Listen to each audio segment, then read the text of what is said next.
మొదటిగా ఇక్కడ ఆ, బంగ్లాదేశ్ అంశం చూసుకుంటే అండి, ఎస్పెషలీ అంబాసిడర్ సార్ కూడా ఇక్కడే ఉన్నారు కాబట్టి మనకి ఏవైతే గవర్నమెంట్ డెసిషన్ తీసుకుంటుందో అన్ని నీకు పబ్లిక్ గా చెప్పాల్సిన అవసరం లేదు. ఎందుకంటే బంగ్లాదేశ్ భారత్ మీద చాలా డిపెండెన్సీ ఉంది.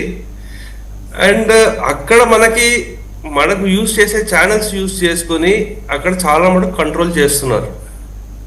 నెక్స్ట్ ఇంకొక అంశం చూడాలంటే ఇవన్నీ రెచ్చగొట్టే ధోరణే కానీ నిజంగా ఏమైనా చేస్తారా, లేకపోతే సువేందు అధికారిని ఏమైనా చేస్తారా, ఇటువంటివి అయితే అవ్వవండి. మనం ఇంకోటి చూడాల్సిన అంశం ఏంటంటే భారతదేశంలో ప్రతి సంవత్సరం ఎంత లేదన్నా సరే 2-3 అసెంబ్లీ ఎలక్షన్స్ అవుతూనే ఉంటాయండి. అంటే గత 25-30 సంవత్సరాల నుంచి చూసుకుంటుంటే ఏ ఎలక్షన్ లో కూడా ఎలక్షన్ అయిపోయి నెల రోజులైనా కానీ ఇంతలా ప్రజలు ఇంకా పండగ వాతావరణం ఉండి ఇంకా అక్కడ ఎవరైతే తప్పులు చేశారో నాయకులు వాళ్ళని తరిమి తరిమి కొట్టడం అనేది ఇప్పటి వరకు చూడలేదు. బెంగాల్ ఎలక్షన్స్ అయిన తర్వాత ఇంకా మనం చూస్తున్నాం. అంటే ప్రజలలో ఎంత వ్యతిరేకత ఉంది ఈ మమతా బెనర్జీ గవర్నమెంట్కి.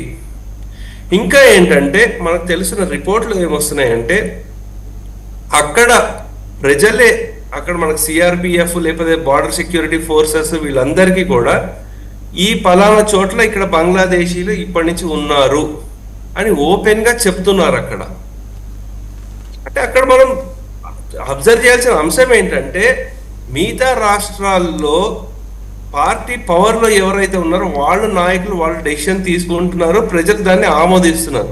కానీ ఇక్కడ ప్రజలు కూడా యాక్టివ్ గా పార్టిసిపేట్ చేస్తున్నారు గవర్నమెంట్ తో.